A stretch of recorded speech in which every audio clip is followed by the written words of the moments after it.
São os irmãos ao Pai do Senhor também? Amém. Louvado e agradecido seja o nome do Senhor. Até aqui nos ajudou o Senhor, como disse o irmão da irmã Roseja, para o primeiro culto do ano. Vamos ouvir então, em nome de Jesus, o que Deus tem para nós. 1 Pedro, capítulo 1. 1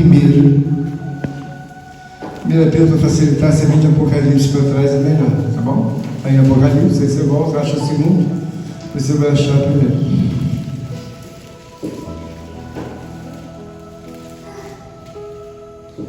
1 Pedro,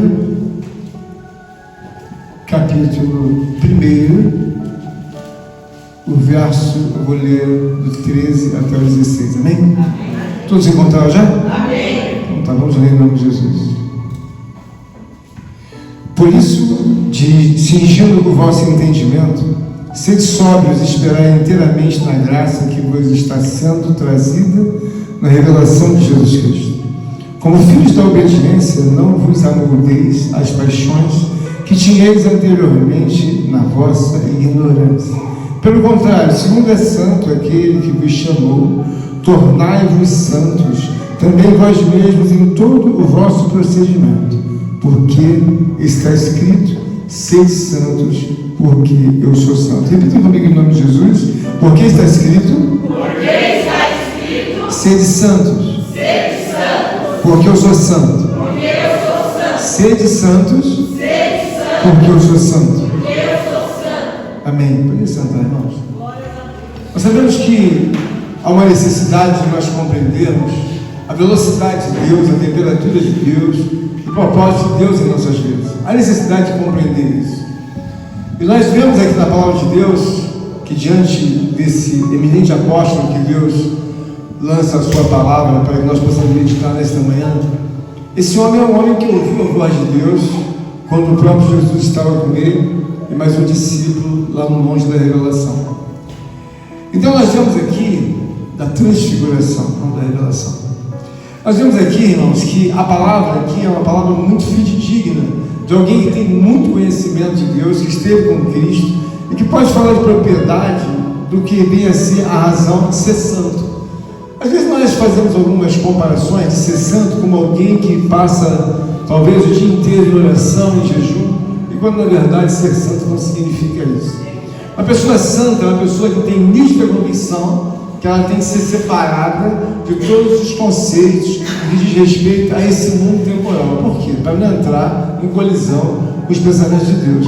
Então Deus é uma pessoa santa porque Ele está totalmente fora daquilo que qualquer que seja o pensamento, a concordância e os conceitos do mundo. Então Ele é uma pessoa santa, Ele está fora daquilo que vinha a ser o mundo, ou seja, Ele está em outro mundo. Nós espiritualmente temos uma palavra que o apóstolo Paulo diz que nós devemos ver nesse mundo como se não estivéssemos no mundo, ou seja, eu estou no mundo, mas eu não concordo com os conceitos do mundo, eu não concordo de maneira nenhuma com o que vinha a ser os padrões desse mundo.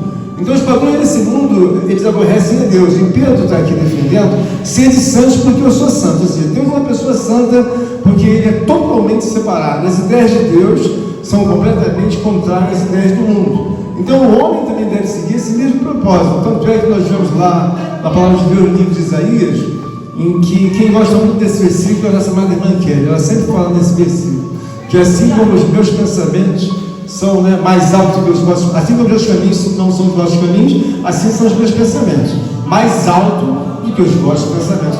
Então os pensamentos de Deus, irmãos, são pensamentos sublimes, são pensamentos que não têm nenhum propósito de maneira alguma com aquilo que são as regras desse mundo, com aquilo que são os padrões desse mundo. E nós vemos aqui o próprio Pedro, ele está dizendo, sede santos, ou seja, sede separados, porque os vossos conceitos com relação ao mundo temporal são conceitos, irmãos, que eles, na verdade, entram em colisão com Deus. Bater de frente com Deus é a própria morte.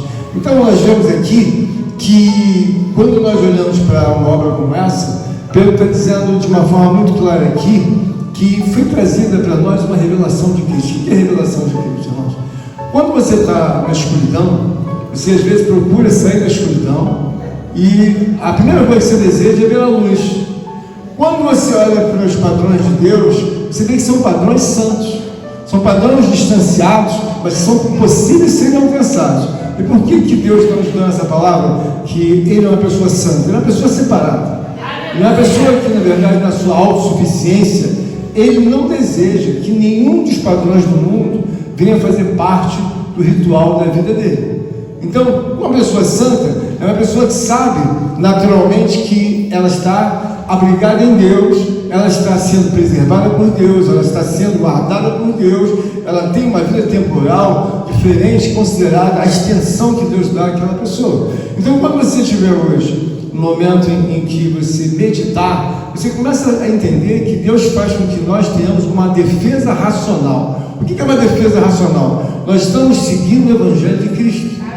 Então, racionalmente, você tem que ser santo. Mas qual é a razão da irmã Rosângela ser santa? Irmã Rosângela, para você ser aceita no mundo espiritual de Deus, você não tem que ser santa.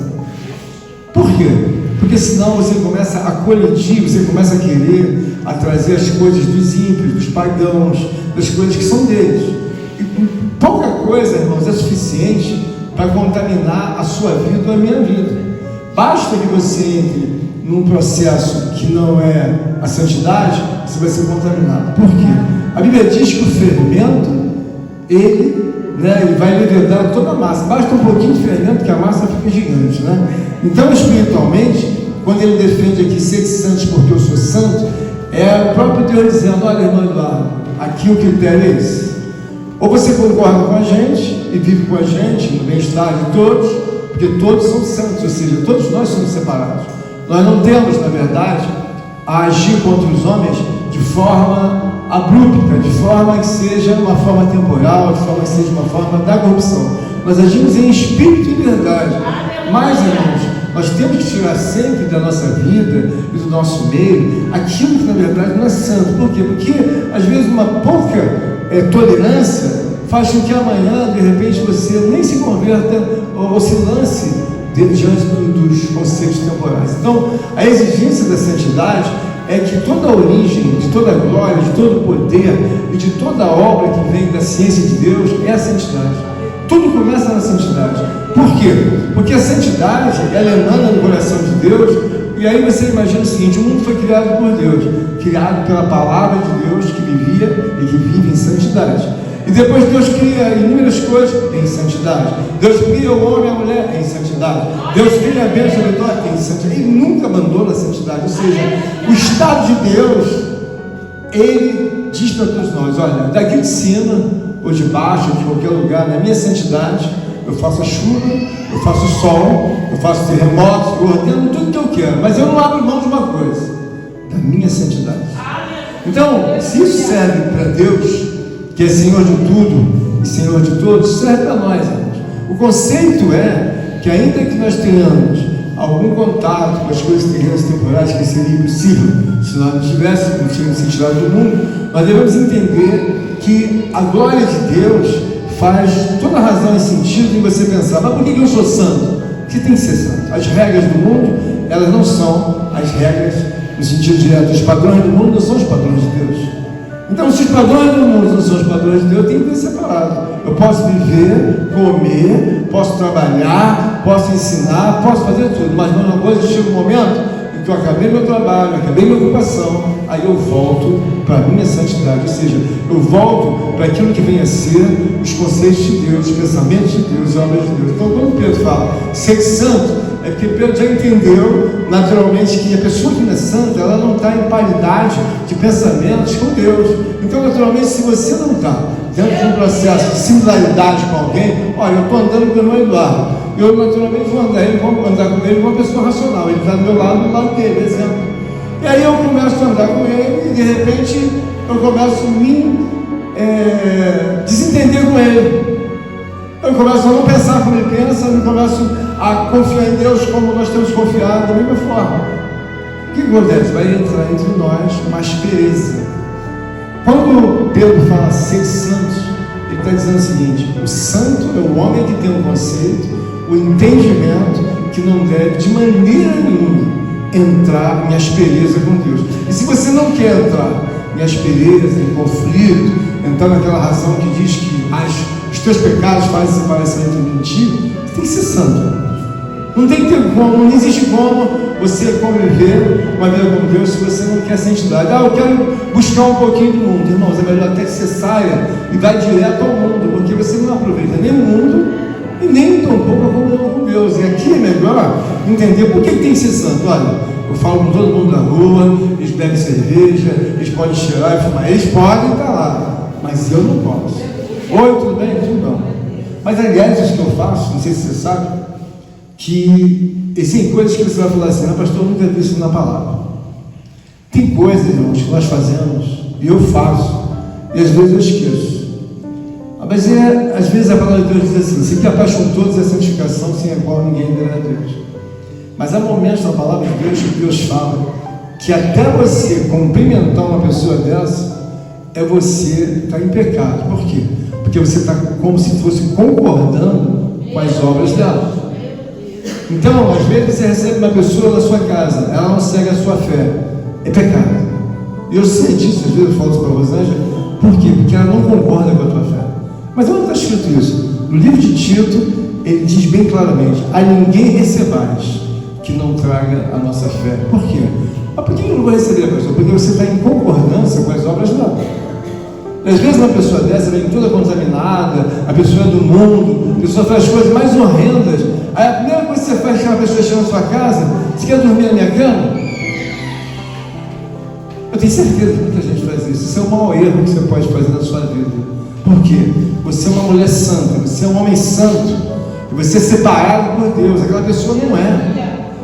O Tito fala, a ninguém recebais que não traga a nossa doutrina. Doutrina, irmãos, é um processo em que nós somos santificados por Deus. Porque temos que abandonar o palavrão, temos que abandonar a mentira, temos que abandonar as coisas erradas. Mas por que eu tenho que abandonar? Irmãos, ou você fecha com Deus, ou você deixa o diabo entrar diariamente em você. É uma escolha, ser santo é uma escolha. Olha, acabou o teu reinado, o teu império sobre a minha vida. Acabou, por quê? Porque você é santo. Estou separado com Deus, penso como Deus, desejo viver como Deus, ser como Deus. Aí ele te abandona, porque ser santos, porque eu sou santo, você vê que Deus não tem problema nenhum com o diabo. E uma mulher santa, um homem santo, não tem problema nenhum com o diabo. Mas quando ele começa a entender que pode trazer o território do outro para a vida dele, aí ele começa a ter problemas seríssimos. Não é por quê? Porque ele escolheu as obras do outro, e nós não podemos escolher de maneira nenhuma as obras do outro. Nós temos que escolher a graça divina de Deus, o poder de Deus,